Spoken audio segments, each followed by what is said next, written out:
하나님 말씀 보도록 합니다. 하나님 말씀 시편입니다. 시편 57편 5절 한 절 보도록 합니다.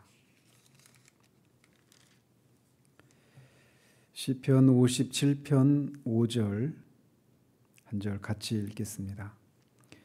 하나님이여, 주는 하늘 위에 높이 들리시며 주의 영광이 온 세계 위에 높아지기를 원하나이다.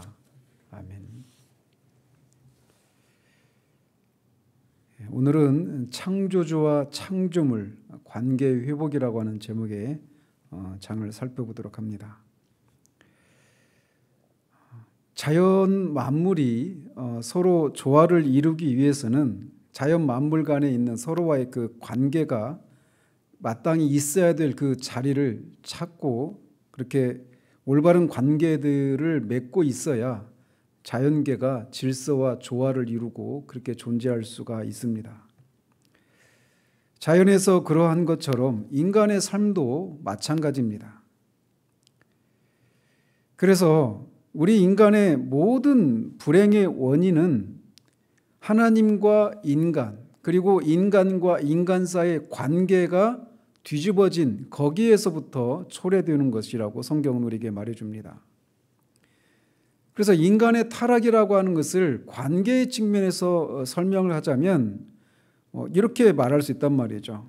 즉 창조주와 이 창조물인 우리 인간 사이의 그 관계가 파괴된 것, 이게 인간의 타락이라고 정의를 내릴 수 있어요. 반대로 구원이라고 하는 건 뭐냐? 구원이란 인간과 창조주 사이에 올바른 관계를 회복하는 것이다, 이렇게도 말을 할 수가 있습니다. 그래서 정상적으로 창조주와 창조물의 관계로 회복되는 것, 이게 구원이다라고 말을 할 수 있습니다. 인간이 그런 창조주와 창조물 사이의 그 관계를 우리가 벗어나서 그것을 파괴하고 하나님과 관계가 뒤틀린 것을 인해서 인간이 겪는 모든 불행이 거기로부터 초래되었다라고 성경은 우리에게 말해주고 있습니다. 따라서 우리가 구원을 받고 이 영적인 삶을, 영적인 생명을 누리기 시작하는데 그런 만족스러운 그런 영적인 삶을, 생명을 누리는 과정 속에서 우리가 만족스러운 그런 삶을 누리는 일이 있기 위해서는 하나님과 죄인 사이의 관계에 있어서의 완전한 변화가 있어야 한다라고 토저는 말합니다. 그런데 여기서 말하는 완전한 변화는 단지 예수 그리스도를 믿음으로 말미암아 하나님이 우리를 법정적으로 우리가 올바른 사람이다라고 말해주는 그런 법적인 변화만 있어서는 안 된다라고 말을 하고 있어요. 예수 그리스도의 보혈로 말미암은 그 구속은 우리를 법적으로 하나님과 우리 사이의 관계를 법적으로 올바른 관계로 그렇게 노정을 시켜줍니다. 그렇지만 그것으로 끝나면 안 된다라는 거죠. 물론 토저가 그 얘기를 안 하고 있지만 이 책에서는 칭의와 성화, 이게 서로 떨어질 수가 없어요. 그러나 이제 이 논리를 그의 논리를 전개하는 과정에서 이게 칭의와 성화를 불가불 이렇게 나누고 있지만 분리되는 건 아닙니다. 구별은 되지만 분리되는 건 아니에요. 그걸 염두에 두고 이 내용을 이제 살펴봐야 합니다. 즉 우리가 영적인 삶에 있어서 만족스러운 삶을 누리기 위해서는 법정적인 측면에서 하나님과 우리 사이의 관계가 회복되는 것으로만 되지 않는다라는 겁니다. 성령의 역사로 말미암아서 이 변화를 체험적으로 확실하게 그 변화가 확실하게 이루어지는 그런 속에서 우리가 영적인 삶에 있어서 만족을 누리게 되는 겁니다. 이것을 잘 보여주는 한 가지 사례가 있다라면 누가복음 15장에 나오는 탕자의 비유입니다. 알다시피 탕자가 아버지가 살아있음에도 불구하고 그 유산을 미리 자기한테 달라고 하고 그것을 이방 땅에 가서 허랑방탕하고 다 잃어버렸어요. 그리고 다시 돌아오죠. 그런데 돌아오고 나서 아버지께서 그를 다시 받아줍니다. 그런데 법정적인 측면에서는 그는 한 번도 그런 것이 변화된 그런 아들의 지위를 잃어버린 건 아니었어요. 즉 법정적으로는 허랑방탕하고 돈을 다 탕진해서 돼지가 먹는 쥐엄 열매조차도 먹지 못하는 그런 고통을 겪고 있을 때에도 그는 아들이었습니다. 잃어버린 아들이었죠. 그리고 그래서 그 아들을 법정적인 그런 아버지와 아들이라고 하는 법적인 그런 관계는 변함이 없었어요. 그러나 그것을 실제적으로 그 아들과 아버지로서의 그 관계를 누리면서 그 부유한 아버지의 아들로서 누리게 될 그런 이 평안과 그런 어떤 부유함과 이런 것들은 그가 회복되고 나서 그렇게 누리게 되었단 말이죠. 그래서 이 탕자의 이 아버지와 탕자에 비어 나오는 아버지와 아들과의 그 관계가 이 지금 방금 토자가 말한 것처럼 우리가 영적인 삶에 있어서 만족을 누리기 위해서는 법정적인 그런 변화만으로는 충분하지 않고 그런 성령의 역사로 말미암아서 실제적인 그런 영적으로 체험적으로 그런 변화가 하나님과 우리 사이의 관계 변화를 실제적으로 누리는 것 속에서 영적인 만족을 누릴 수 있다. 이 얘기를 하는 겁니다. 그런데 이제 아버지와 이 하나님과 우리 사이의 관계를 잃어버리는 것이 타락이고 하나님과 우리 사이의 관계를 회복하는 것이 구원이라고 말을 했어요. 그리고 이 구원을 받은 사람들이 영적인 만족을 누리기 위해서는 그런 법적인 차원에서의 관계 변화만으로 충분하지 않고 영적으로 성령 역사로 말미암아 그런 체험적으로 하나님과 관계가 우리가 회복되어진 그런 변화들을 있을 때 그런 만족을 누릴 수 있는데 이렇게 관계를 우리가 그러면 이제 하나님과 우리 사이의 관계가 옳은가 아닌가 그래서 내가 옳은 위치에 있는가 아닌가라고 하는 것을 말하기 위해서는 그 한 고정된 어떤 지점이 있어야 한다라는 겁니다.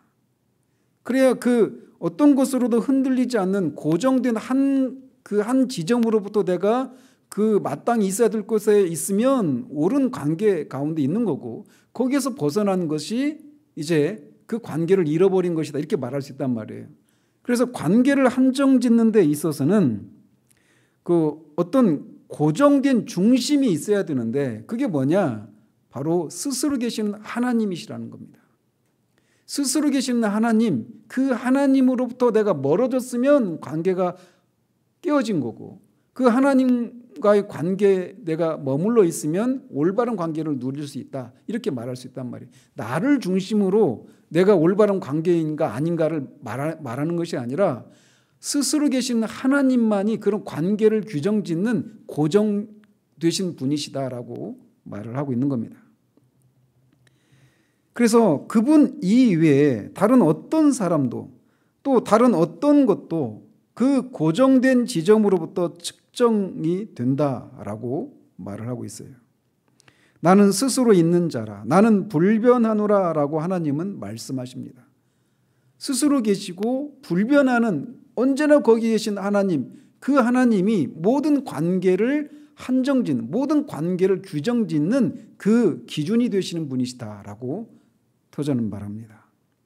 이것은 마치 이 뱃사람들이 그 바다에서 그 항해를 할 때 태양의 고도를 측정함으로써 자기가 지금 어디 있는지 자신의 위치를 알아내는 것처럼 우리도 하나님을 바라봄으로써 우리의 도덕적인 위치가 도덕적인 그런 향방이 바른 위치인지 또는 바른 데를 향해 가고 있는지를 측정할 수 있다라는 겁니다. 그래서 우리는 하나님으로부터 시작해야만 합니다. From God. 하나님으로부터 시작을 해야 돼요.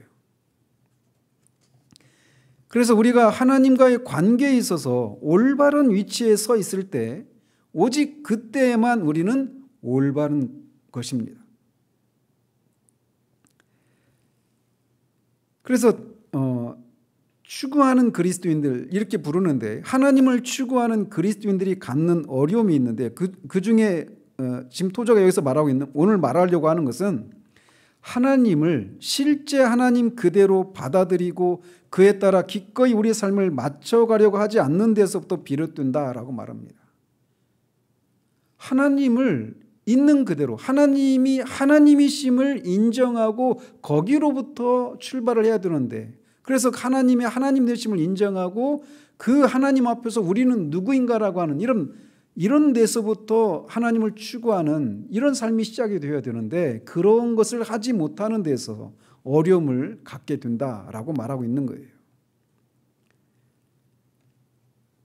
우리는 하나님을 제한하고 하나님을 우리 자신의 생각으로 더 이끌려는 노력을 고집한다라고 말하고 있어요. 하나님의 뜻에 우리의 뜻을 맞추려고 하기보다 우리의 뜻에 하나님의 뜻을 맞추시도록 그렇게 고집을 부리는 그런 데서 어려움을 겪는다라고 말하고 있단 말이죠. 그래서 육신은 하나님의 엄격한 선포에 대해서 투덜거리고, 아각이 그러했듯이, 여호수아에서 나오는 아각이 그러했듯이 이 조그만 자비, 즉 육신적인 방법이라고 하는 조그만 관대함을 구걸한다라고 말하고 있어요. 그게 육신이라는 거죠. 그러니까 하나님의 뜻대로, 하나님의 뜻에 맞춰서 거기에 기꺼이 우리의 삶을 맞춰가야 되는데, 그렇지 않고 우리 그 하나님의 뜻에 하나님이 뭐라고 우리에게 말씀하시는 것에 우리가 어떤 조그만 어떤 우리 편에서 우리를 조금만 헤아려 주시기를 바라는 그런 것이 우리 가운데 있다라는 거예요. 그런 것 때문에 삶이 어려움을 겪는다라는 거죠. 우리는 하나님을 실제 하나님 그대로 받아들이고 실제 그대로의 하나님을 사랑하는 것을 배움으로써 올바른 출발을 할 수 있다라고 말합니다. 그리고 점점 그를 알게 될 때 우리는 하나님이 실제 그대로의 하나님이라는 사실이 설명할 수 없는 기쁨의 근원이 됨을 알게 된다라고 말합니다. 저는 종종 하나님 앞에 기도하면서 회개를 하게 되는 때가 많아요. 매일이죠, 거의 매일 회개 기도를 하게 되는데, 그 회개하면서 하나님 앞에 감사 기도를 하는 것 중에 하나가 무엇이냐면 하나님이 하나님이신 것, 그것을 인해서 하나님 앞에 감사를 드리곤 합니다. 우리는 우리의 뜻대로 우리의 형편을 하나님이 조금만 더 헤아려 주시고 우리가 원하는 대로 어떤 삶이 펼쳐지고 어떤 일들이 진행되기를 막 구하고 그러잖아요. 그러다가 그럼에도 불구하고 하나님이 요지부동이신 채로 그렇게 그냥 거기 계신 것, 그것이 저에게는 말할 수 없이 기쁨이 감사의 제목이 되곤 합니다.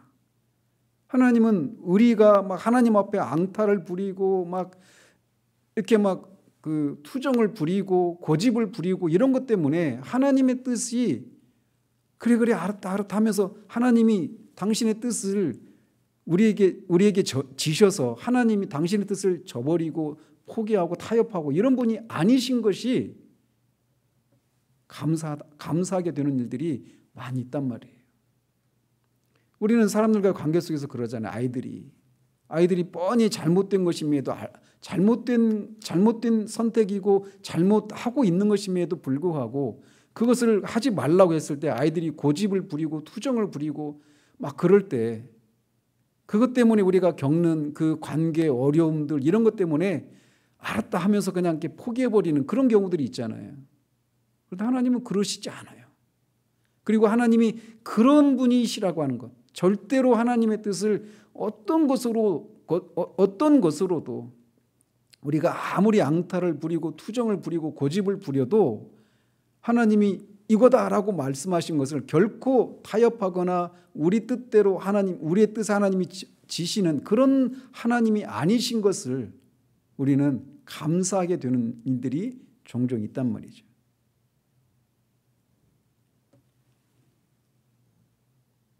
따라서 우리는 그런데 그런 하나님을 우리가 알아가는 과정에서, 그런데 그렇지 못하고 우리가 그 하나님을 있는 그대로 우리가 받아들이고 기꺼이 그 하나님의 뜻에 우리의 뜻을 맞추고 복종하고 살아가야 되는데 그렇지 않은 것 때문에 어려움을 겪게 된단 말이에요. 그렇기 때문에 우리는 하나님으로부터 시작을 해야 하는 겁니다. 모든 것 뒤에, 모든 것 위에, 모든 것 앞에 하나님이 계십니다. 그래서 하나님은 연속되는 순서로 치자면 제일 첫 번째 계시는 분이시고, 지위와 위치상으로 치자면 가장 위에 계신 분이시고, 위엄과 영광 가운데 높이 올라 계신 분이십니다. 그분은 자존하시는 분으로서 모든 것은 그로부터 나와서 그를 위하여 존재합니다. 우리가 창세기 강의를 시작하면서 제가 1장 1절에서 계속 말씀드렸던 것처럼 하나님은 절대 주권자이십니다. 만유의 주인이세요. 그분만이 절대적인 주권을 요구하실 수 있는 그런 자존하시는 스스로 계시는 하나님이십니다. 모든 것이 그분으로부터 나왔어요. 그렇기 때문에 주여 영광과 영예와 능력을 받으시기에 합당하시나이다.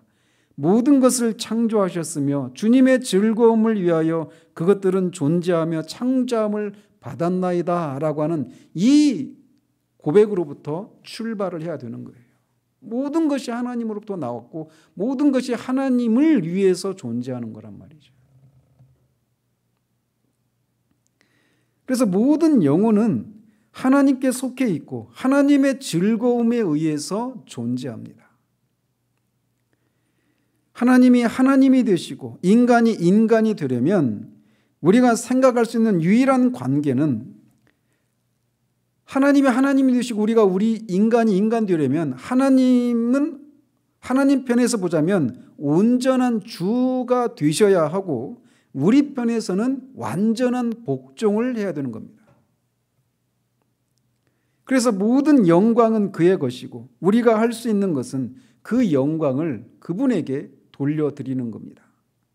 그런데 문제는 우리의 영원한 비애는 하나님께 마땅히 돌려드려야 할 하나님이 받으셔야 할 합당한 영광을 그대로 돌려드리지 않는다라는 겁니다. 그 과정에서 우리도 뭔가 떡고물을 얻으려고 하는 그런 것들을 한단 말이에요. 이것이 우리의 영원한 슬픔이고 비애라고 토저는 말합니다. 제가 토저를 좋아하는 이유도 바로 이거예요. 그에게 있는 그 순전함을 향한 그분의 타협이 없는 그 추구함들. 하나님의 추구는 우리의 전 인격을 그의 인격에 맞추려는 노력을 포함하고 있습니다.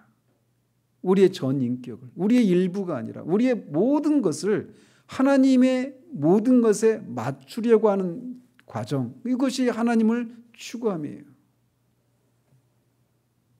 그리고 그것은 법적으로가 아니라 실제적으로 그러해야 한다는 겁니다.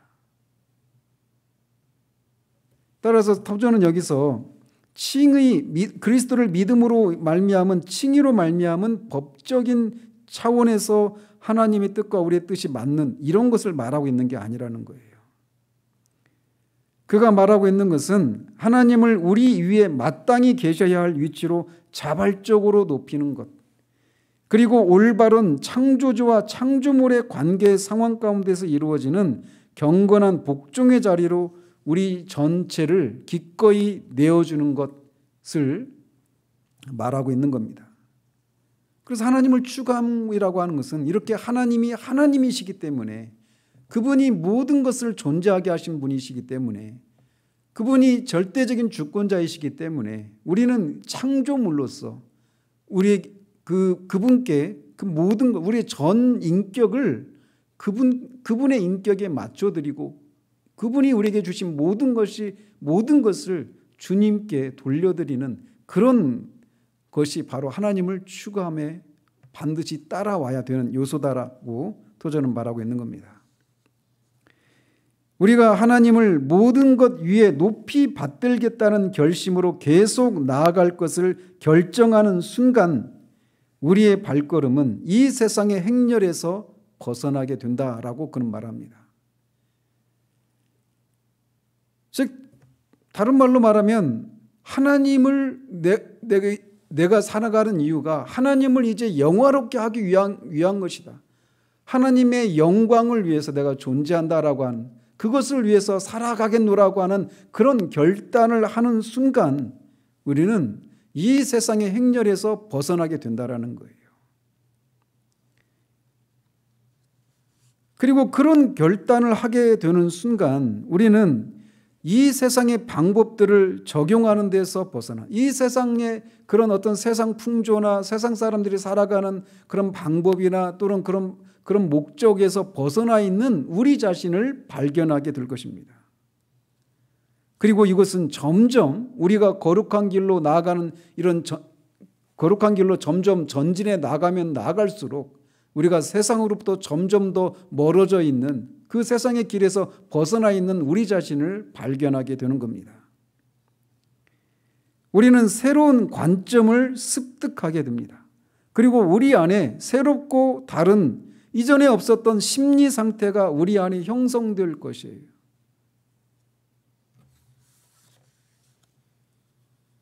우리와 세상과의 결별은 우리와 하나님과의 변화된 관계에서 나온 직접적인 산물이 될 것이라고 말합니다. 즉 하나님이 창조주이시고 나는 그분을 위해서 지음받은 창조물이라고 하는 그 사실을 깨닫고 그 사실을 인정하고 내 모든 것을 통해 하나님이 영광을 받으시기를 위한 삶을 살겠노라고 하는 그런 하나님과 우리 사이의 그 변화된 관계, 실제적인 변화된 관계를 우리가 인식하고 그런 삶을 살겠노라고 결심하는 순간 우리와 세상과의 결별이 일어나게 된다는 거예요. 왜? 타락한 인간 세상은 하나님을 경외하지 않기 때문이에요. 하나님만 위해서 하나님이 영광 받으시기만을 위해서 내가 살아가겠노라 라고 이런 결심은 세상 사람들은 결코 하지 않는 것이기 때문에 그래요. 안타깝게도 수많은 사람들이 하나님의 이름을 부르고 그에게 어떤 존경의 표시를 하고 있지만 그 고백이 진짜인가 아닌가는 몇 가지 시험을 해보면 알 수 있다라고 도전은 말합니다. 누가 위에 있는가라고 하는 질문을 가지고 그 사람을 시험해 보면 하나님의 진정한 위치가 정말 맨 처음에 있는지 가장 높은 자리에 있는지 이런 것을 알 수 있게 된다라고 말하고 있는 겁니다. 그래서 그에게 하나님과 돈, 하나님과 인간, 하나님과 개인적 야심, 하나님과 우리 자신, 하나님과 인간적 사랑, 우리가 사랑하는 자녀나 부모나 또 하나님과 성공, 하나님과 안락한 삶, 하나님과 명예, 하나님과 권력, 하나님과 경쟁 관계를 형성할 수 있는 그 수많은 것들, 세상이 추구하는 그 모든 것들을 하나님과 대비되는 자리에 놓고 누가 하나님이 첫 번째인지 아니면 다른 것들이 첫 번째인지 시험해 보면 알 수 있단 말이에요. 무엇을? 그가 정말 하나님만을 위해서 하나님이 영광 받으시는 그런 것을 내가 추구하며 산다라고 하는 것이 진짜인지 아닌지가 알 수 있단 말이에요. 그러나 안타깝게도 입으로는 하나님의 영광을 위해서 나를 통해서 하나님이 영광 받으시기를 바란다, 그런 삶을 살겠노라라고 말하면서 많은 경우에 하나님이 제일 첫 번째 자리가 아니라 두 번째 자리에 오는 그런 삶의 실천들을 통해서 우리의 고백이 거짓 고백인 경우들이 종종 드러난다는 것이죠.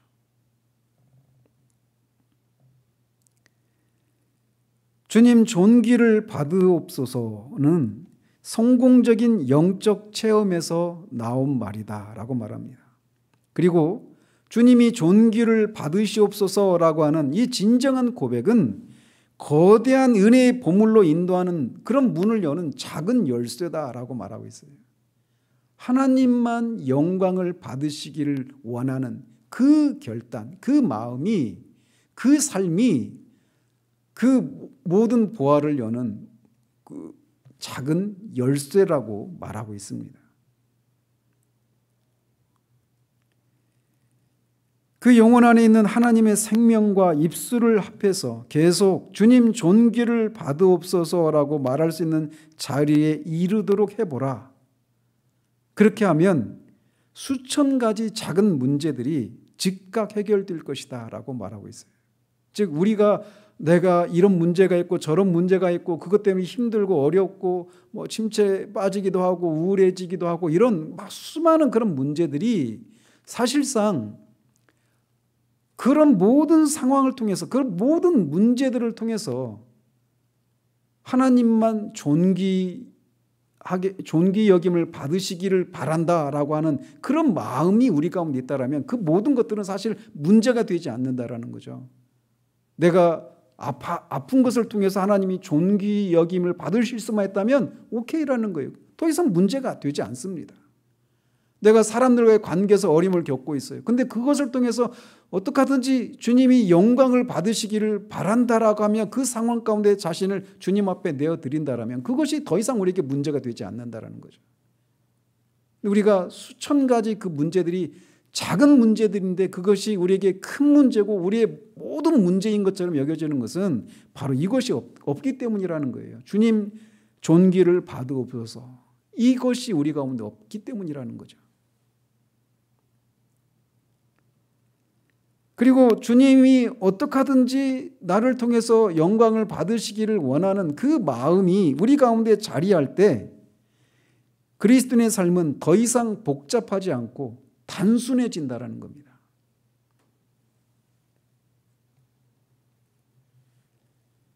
이 마음이 우리 가운데 있을 때 우리가 때로는 어떤 역경에 의해서 이런 삶의 자리에서 이런 마음의 태도에서 우리가 벗어나는 때가 있지만 결국은 자동장치처럼 오뚜기처럼 나침반처럼 항상 그 자리로 돌아오게 된다라는 거예요.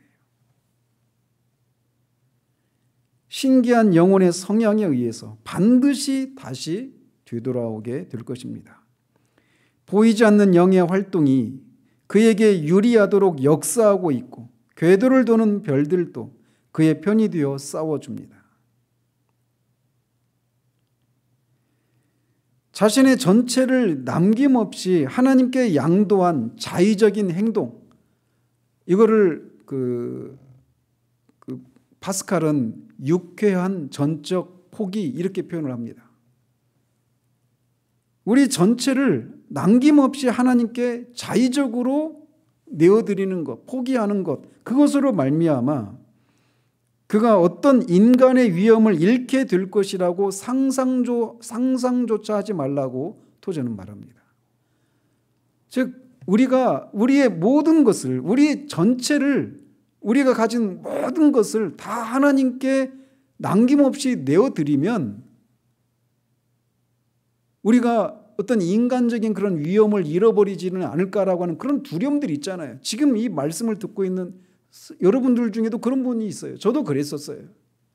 하나님께 전적으로 내 삶을 내어드리면, 전적으로 헌신을 하면 내가 이제 내 마음대로 어떤 삶도 살지 못하게 되는데, 그렇게 되면 내가 더 비참해지지는 않을까?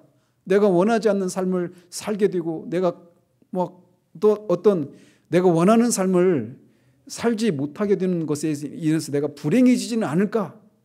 이런 생각들이 우리 가운데 있잖아요. 그러나 그런 생각은 상상도 하지 말라라는 겁니다. 하나님께 우리의 전체를 양도하는 것, 기꺼이 자발적으로 우리의 삶의 전체를 하나님께 양도하는 이것으로 인해서 인간으로서의 우리의 지위를 잃는 것이 결코 아닙니다. 오히려 창조주의 형상으로 만들어진 존재로서 정당한 높은 영예의 자리에 있게 됨을 발견하게 될 것이라고 말합니다.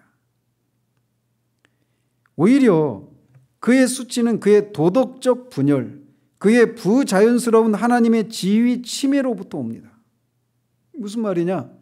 오히려 우리가 인간적으로 인간의 그런 위험을 잃어버리는 수치를 경험하게 되는 것은 도덕적인 그런 분열, 즉 하나님이 옳다고 하시는 것을 우리가 내어드리지 않고 하나님의 뜻이 아니라 내 뜻대로 행하려고 한다든지, 또는 하나님의 지위를 침해하는 것, 즉 하나님의 영광을 우리가 취하려고 하는 그런 것 때문에 우리가 인간의 위험을 잃어버리고 수치를 경험하는 것이지, 오히려 하나님께 우리 전체를 다 내어드리는 이것으로 인해서 우리가 인간의 위험을 잃어버리는 그런 일은 일어나지 않고, 오히려 정당한 인간의 그런 영예와 그런 존귀함을 우리가 얻게 된다라고 또 저는 말하고 있는 거예요. 오히려 그의 명예는 그 빼앗긴 자리를 다시 회복함으로써 인정될 것이다. 즉 하나님의 그 영광을 취하려고 했던 그런 것이 아니라, 그 오히려 하나님께만 영광을 돌려드리려고 하는 그런 삶을 살게 될 때 오히려 그가 명예롭게 된다라고 말하고 있는 거예요. 모든 것 위에 하나님을 높이 올림으로써 그는 높이 들려진 자신의 최고의 영예를 발견하게 된다라고 말하고 있어요. 그런데 자신의 의지를 다른 사람의 의지에 항복하기를 꺼리는 사람은 죄를 범하는 자마다 주의 종이라고 하신 예수님의 말씀을 기억해야 한다라고 경고합니다. 왜? 우리는 필연적으로 하나님 아니면 죄, 그 어느 편인가의 종이기 때문에 그런 거예요. 그래서 우리의 의지를 하나님의 의지에 항복하는 것, 그때 우리는 하나님의 종이 되는 거죠. 그런데 그렇게 하지 않는 삶은 죄에게 우리의 의지를 항복하는 거란 말이에요. 그래서 죄의 노예가 된단 말이죠. 그래서 그런데도 죄인은 죄의 노예임에도 불구하고 자기가 자신의 지체들을 지배하고 있는 죄에 속한 무력한 노예라고 하는 사실은 눈 감고 자기는 독립된 자유의지를 가진 존재라고 자랑한단 말이죠. 눈이 어두워져 있으니까. 그러나 그리스도에게 항복한 사람은 잔인한 주인인 죄를 버리고 대신 자상하고 온유한 주인을 맡게 되는데, 그 주인의 멍에는 쉽고 가볍다라고 또 저는 말합니다. 하나님의 형상으로 우리가 만들어져 있기 때문에 하나님을 우리의 전부로 다시 맞아들이는 것은 이상한 것이 아닙니다. 즉 다른 말로 앞에서 말한 대로 표현하자면 우리 자신의 전체를 하나님께 양도하는 것, 또는 우리 의지를 하나님의 의지에 항복하는 것, 다 같은 말입니다. 그렇게 하는 것은 이상할 것이 전혀 없다라는 거예요. 왜? 우리가 하나님의 형상으로 지음받은 존재인데 바로 그 하나님 타락하기 전에는 우리가 그런 상태였단 말이에요. 하나님은 본래 우리의 거주지였고 우리가 그 옛적의 아름다운 거주지로 되돌아갈 때 우리 마음은 내 집 같은 평온함을 느낄 수밖에 없습니다. 한 사람이 구원받은 이후에 이렇게 우리의 의지를 전적으로 하나님께 내어드리는 것, 우리의 전체를 하나님께 내어드리고 우리의 의지를 하나님의 뜻에 복종하는 것, 그렇게 되는 것은 우리가 원래의 자리로 되돌아가는 것이에요. 거기에서 우리는 원래 우리가 잃어버렸던, 떠나갔던 그 집으로 돌아온 것 같은 그런 평온함을 느끼게 되는 겁니다. 땅이나 하늘에 있는 모든 권세에 의해서 그 자리는, 즉 지구한 자리는 하나님의 것입니다. 우리가 하나님의 것으로 되어 있는 그 자리를 우리의 것으로 차지하고 있는 동안 우리의 삶의 진로는 뒤죽박죽이 되고 맙니다. 하나님이 가장 높은 자리에 계시고 가장 첫 번째 자리에 계시는 그 자리를 우리가 차지하려고 할 때 우리의 삶은 뒤죽박죽이 된다라고 말하고 있는 거예요. 우리의 마음이 하나님께서 모든 것 위에 높이 계시다라고 하는 그 위대한 결정을 내릴 때까지는 그 누구도 뒤죽박죽된 순서를 회복시켜 줄 수가 없습니다. 하나님이 창조주 하나님이시고 나는 하나님에 의해서 지음을 받은 피조물입니다. 창조물입니다. 그래서 나는 내가 존재하는 이유는 창조주 하나님을 위해서 존재합니다. 따라서 나의 모든 것이 하나님을 위해서, 하나님을 존귀하게 하고 하나님을 영화롭게 하기 위해서, 하나님께 영광 돌리기 위해서 다 드려져야 합니다 라고 하는 그런 고백이 있을 때 우리의 삶은 비로소 뒤죽박죽이었던 삶이 질서를 찾게 되는 것입니다. 하나님은 나를 존중히 여기는 자를 내가 존중히 여긴다라고 이스라엘 백성들에게 말씀하셨는데 이 법은 지금도 변함이 없이 유효합니다.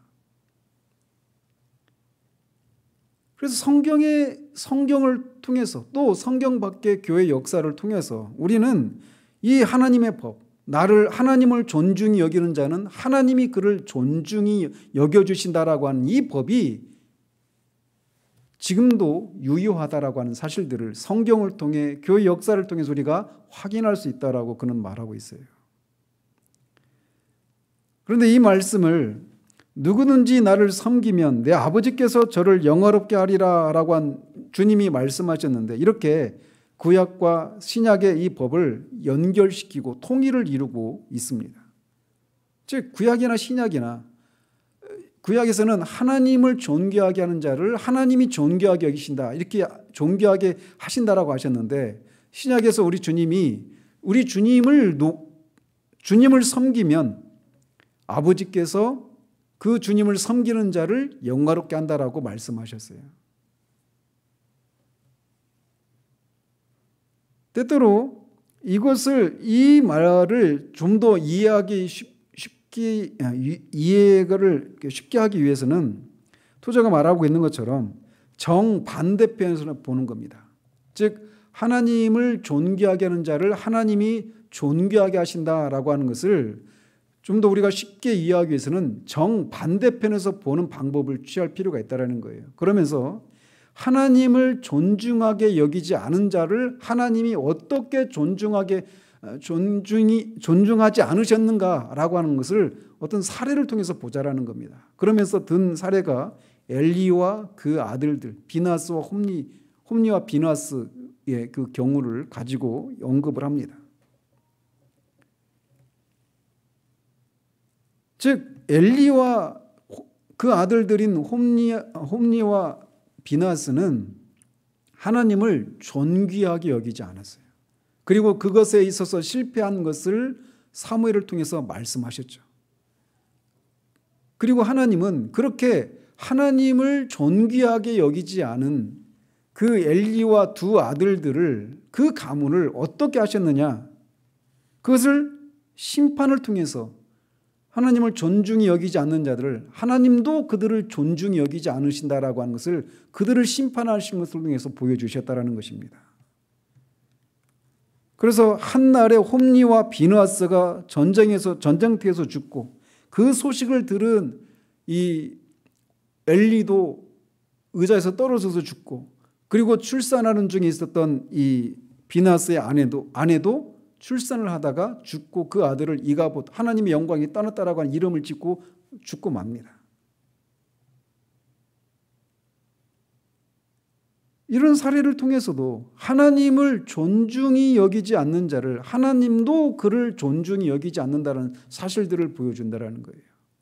그러나 또 반대로 하나님을 존중히 여긴 사람을 하나님이 존중하신다라고 하는 것은 또 다른 성경 속에 있는 하나님의 사람들의 사례를 통해서 또 알 수 있다라고 말하고 있습니다.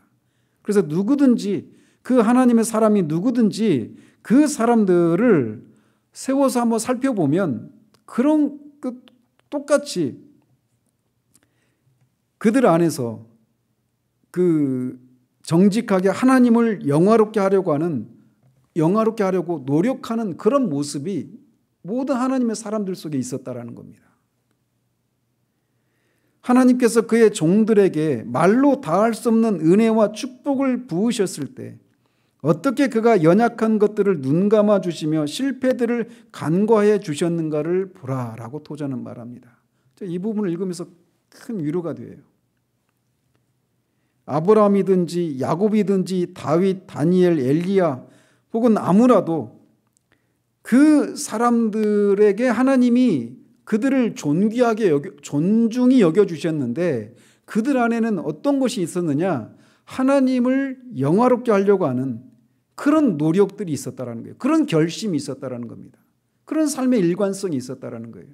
그렇다고 해서 그래서 그들에게 하나님께서 그들을 존중히 여겨주셨는데 그렇다고 해서 그들 안에서 어떤 부족함이나 연약함 이런 실수들이 없었느냐? 그것도 아니라는 거예요. 그런 것이 분명히 있었음에도 불구하고 하나님은 그들의 마음의 중심에 있는 어떻게 하든지 하나님이 자신을 통해서 영화롭게 되기를 바라는 그것을 보시고 그들의 그런 실수나 그런 연약함들을 하나님이 눈 감아 주시거나 간과하셨다라는 거예요.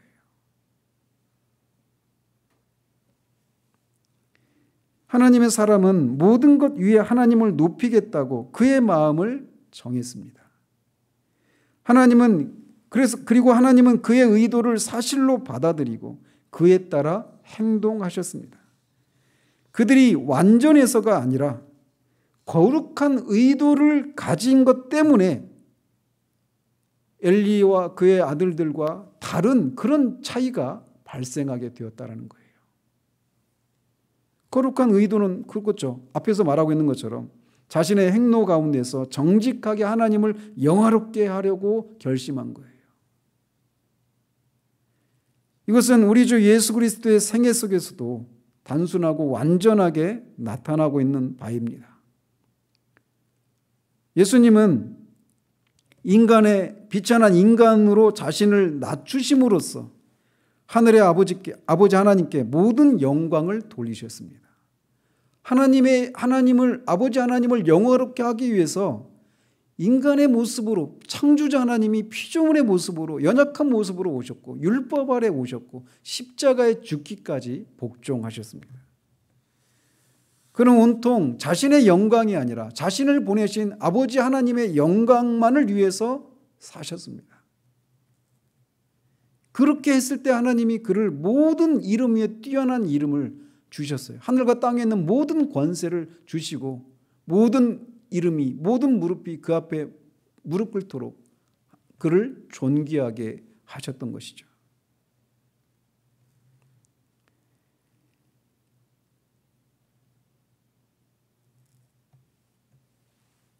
네가 내게 영광을 돌리면 내 영광이 아무것도 아니오니와 내게 영광을 돌리시는 이는 내 아버지시니 곧 너희가 너희 하나님이라 칭하는 그이시라. 그러나 거만한 바리새인들은 이 법에서 너무나 멀리 떠나 있었기 때문에 자기를 희생하여 하나님께 영광을 돌리신 분을 이해할 수가 없었습니다. 그래서 예수님을 그들이 죽이기까지 하신 거예요. 죽이기까지 한 것입니다. 예수님은 또 이렇게 질문을 하십니다. 너희가 서로 영광을 취하고 유일하신 하나님께로부터 오는 영광은 구하지 아니하니 어찌 나를 믿을 수 있느냐. 즉 이 말씀을 통해 토저가 깨닫는 바를 이렇게 얘기해요. 나는 그리스도께서 이 놀라운 교훈을 통해서 사람들에게 있는 영광에 대한 욕망이 믿음을 불가능하게 한다라고 하는 것을 가르친다라고 믿는다라고 말하고 있습니다. 즉 영광에 대한 욕망, 누구로부터 영광을 받는 거? 하나님이 아니라 하나님으로부터 오는 영광이 아니라 사람으로부터 영광을 받으려고 하는 것, 그것이 예수님을 믿지 않는 불신을 초래한다라는 거예요. 인간들이 믿지 못하겠다고 탓하는 것은 지적인 어려움이 아니라, 그러니까 예수님을 믿으면 구원을 받는다, 이 복음의 이 전체를 믿지 않는 사람이 자신의 이성으로 도무지 이것을 받아들일 수 없다, 이렇게 겉으로는 그렇게 말하지만 사실은 그렇게 예수님을 믿는다고 할 때 그 예수 믿는 사람들을 지적인 살인을 하는, 그러니까 지적이지 않은 사람이라고 사람들이 자신을 그렇게 평가할 것에 대한 두려움 때문에 사람으로부터 오는 영광을 취하려고 이렇게 자신의 불신을 핑계대지 않느냐라고 토저는 찌르고 있는 거예요. 사람들을 바리새인으로 만들고 바리새인을 예수님 죽이는 자로 만드는 것도 결국은 그런 인간들로부터 오는 영광을 취하려고 하는 거 아니겠느냐라는 거죠. 내가 이렇게 열심히 기도하는 모습을 보이기 위해서 위선을 행하는 거예요.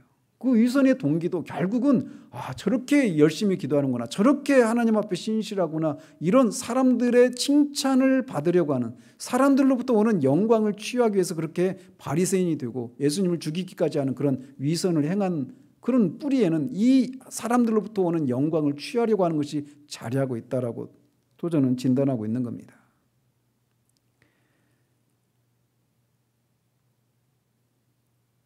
즉 사람으로부터 오는, 하나님으로부터 오는 영광이 아니라 사람으로부터 오는 영광을 취하려고 하는 모든 것들이 이런 각종 불신과 자기의와 또는 위선과 이런 것들을 초래하고 있다라고 말하고 있습니다.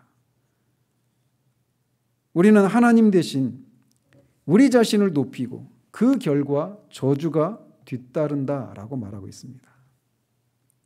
따라서 하나님을 향한 갈망에 있어서 항상 이 점을 염두에 두어야 합니다. 즉 하나님도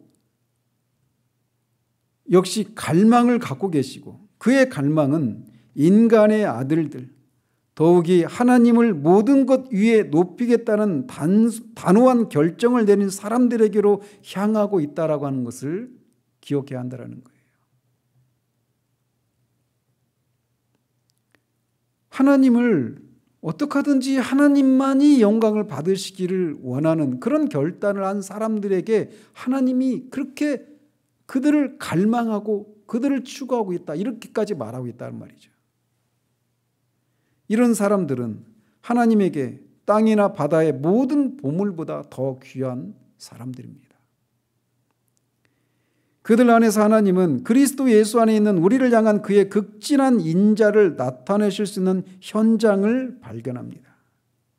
그들과 함께 하나님은 방해받음이 없이 걸으실 수 있고 그들을 향해 실제 그들의 하나님으로 행동하실 수 있습니다. 하나님을 모든 것 위에 높이겠다라고 하는 이 단호한 결정을 내린 사람들을 향해서 하나님이 이렇게 하신다라는 거예요. 그런데 이제 여기서 이제 한 가지 주의를 주고 있어요. 뭐냐? 생각만 있으면 마음은 절로 따라간다라고 하는 잘못된 확신을 주게 되지는 않을까. 즉 이렇게 하나님을 모든 것 속에서 모든 것 가운데서 하나님만을 높이겠다 이렇게 단호하게 결심하는 것, 그렇게 생각하는 것, 생각만 하고 실제로 그런 의지적으로 자신의 전 존재를 바치지 않는 그런 것은 하지 않을까라고 하는 그런 하지 않으면서 그냥 상상으로만 이런 것을 하도록 내가 조장하는 건 아닌가, 이런 두려움을 말하고 있는 거예요. 즉 하나님 앞에서 생각만 있으면 마음은 절로 따라간다는 잘못된 확신을 주게 되지는 않을까 하는 점이다. 왜냐하면 이 하나님 제일주의, 이 태도는 택하기 쉬운 것이 아니기 때문이다라고 말을 해요. 그냥 마음으로 하나님을 내가 모든 것 속에서 하나님이 제일 되신, 하나님이 영광을 받으시기를 그런 삶을 살겠노라 이렇게 결심하는 것이 그냥 쉽게 될 수 있는 것이 아니라는 거죠. 어려운 일이라는 거예요. 상상은 하나님을 영화롭게 하기 위해서 앞서 달리지만 의지는 뒤에서 머뭇거릴 수 있습니다. 말이 앞설 수 있어요. 생각으로는 그렇게 할 수 있어요. 그러나 실제로 우리의 의지가, 우리의 전체가, 우리의 전 인격이 그렇게 하나님 제일주의의 그런 삶을 살아내는 것은 또 별개의 문제라는 거죠. 마음이 어떤 진정한 만족을 알 수 있기 전에 전인이 결정을 내려야 합니다. 하나님은 우리 전체를 원하심으로 우리 전체를 얻기 전에는 쉬지 않으실 것입니다.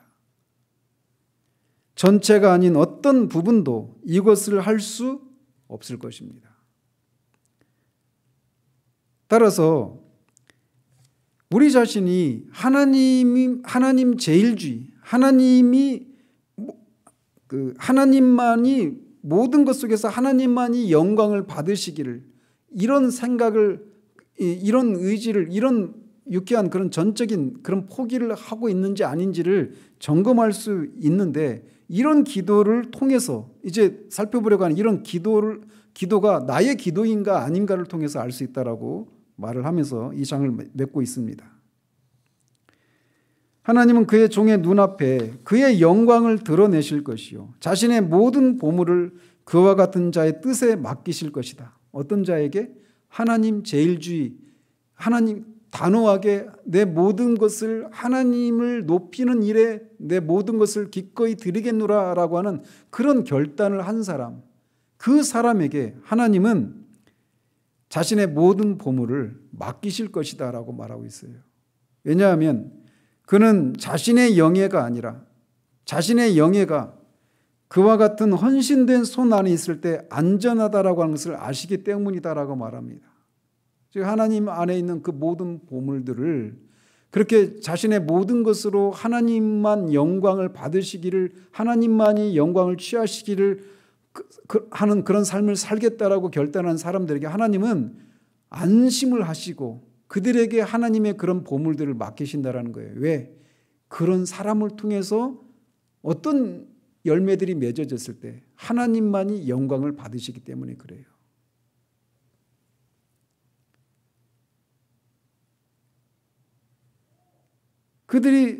그런데 우리가 종종 이런 것을 잊는단 말이에요.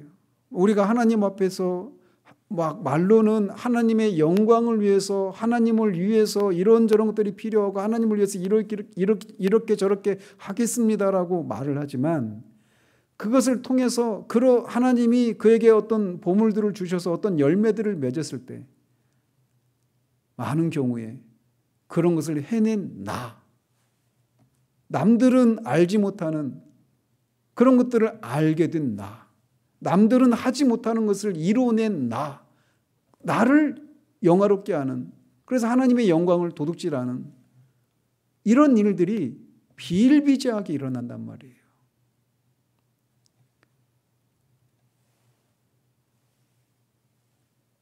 따라서 우리가 그것을 기억해야 됩니다. 하나님이 이렇게 어떤 사람들에게, 특별히 하나님께 이렇게 하나님 제일주의의 그런 삶의 결단을 한 사람들에게 하나님이 그런 보물을 주셔서 하나님을 위한 많은 열매를 맺을 수 있어요. 목회를 가지고 얘기한다면 많은 교인들로 이루어진 그런 목회를 할 수 있겠죠.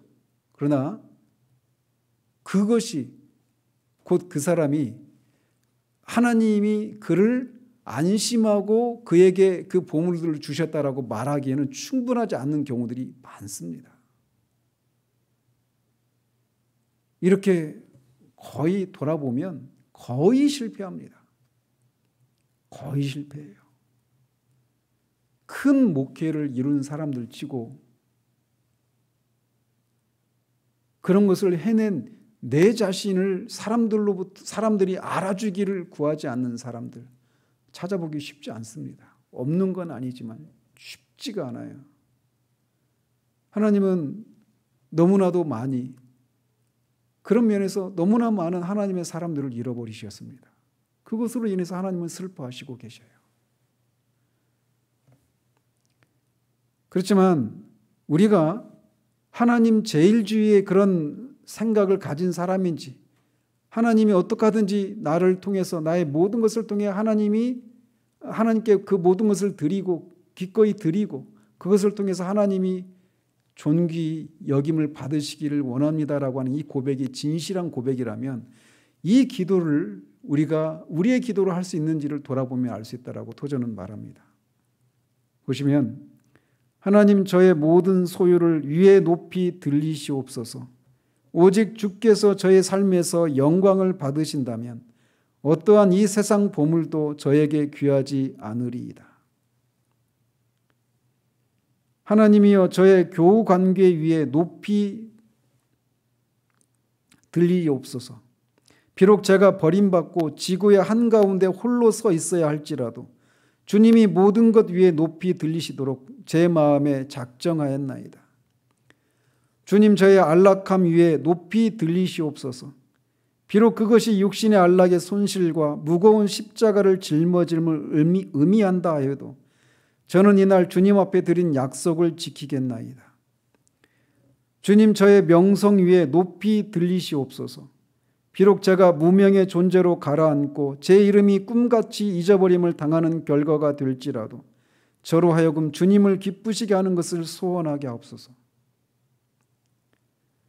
이렇게 우리의 소유, 또 우리의 교우관계, 우리의 안락함, 우리의 명예, 이 모든 것들이죠. 여기에서 언급하고 있지 않지만 우리가 누릴 수 있는, 우리가 소유하고 있는 그 모든 것들보다 다, 모든 것들 위에 하나님이 높이 들리시기를 바라는 그런 고백을 우리가 할 수 있다라면, 그리고 그것이 진정한 고백이라면 하나님은 우리를 안심하시고 하나님의 보화를 우리에게 맡겨주실 거예요. 하나님 앞에 우리의 파스칼이 말했던 것처럼 유쾌한 전적 포기, 우리의 모든 것을 기꺼이 내어드리는 것, 그 삶의 질서, 그 바른 관계를 회복할 때 거기에서 진정한 만족이 있게 되는 겁니다. 하나님을 추구한다라고 할 때 거기에는 그런 게 있는 거예요. 하나님을 추구하고 하나님을 만난 것 속에서 누리는 그런 영혼의 충만함들, 그런 내용들이 있죠. 우리가 앞에 살펴본 것처럼. 그런 것을 통해서 뭘 하려고 하느냐? 그걸 통해 결국 하나님, 그런 것을 통해서도 하나님이 높이 들림 받으시기를 바라는 이 한 가지 목적을 향해서 하나님을 추구해 가는 겁니다. 그리고 하나님도 그런 사람을 갈망하고 추구하십니다. 우리가 하나님을 향한 추구함 속에 이런 것이 있어서 하나님만이 우리에게서 우리의 모든 것을 통해 존귀에 높이 여김을 받는 그런 일들이 있기를 우리 주님의 이름으로 축원드립니다. 기도하겠습니다. 하나님 아버지, 정말 많은 경우 우리가 궁극적으로 도달하는 지점은 바로 여기입니다. 하나님만이 스스로 계시는 하나님이시고 하나님 위의 모든 존재들은 다 하나님으로 말미암아 지음받은 존재들이기에 하나님만이 절대 주권자이시고 우리가 누리는 그 모든 것들은 다 주님으로부터 말미암았기에 우리의 재능, 우리의 소유, 우리의 그 모든 것들, 명예, 권세, 모든 것들이 다 주님의 것이기에 그 모든 것을 통해서 주님만이 영광을 받으시고 주님만이 높이 여김을 받으셔야 되는 것, 그것이 우리가 바르게 서야 될, 바르게 서 있는 자리인 것을 우리가 잊지 않을 수 있도록 도우시옵소서. 그래서 정말 우리가 이 땅에서 어떤 삶을 살게 되든지 어떤 상황 가운데 있든지 그 모든 것들을 통해 하나님만이 존귀 여김을 받는 그것을 위해서 그렇게 살아가는, 그래서 그리스도의 삶이 복잡하지 않고 너무나 단순한 그런 삶을 살아가는 그런 우리들 될 수 있도록 도와주시기 원합니다. 예수 그리스도 이름으로 기도합니다. 아멘.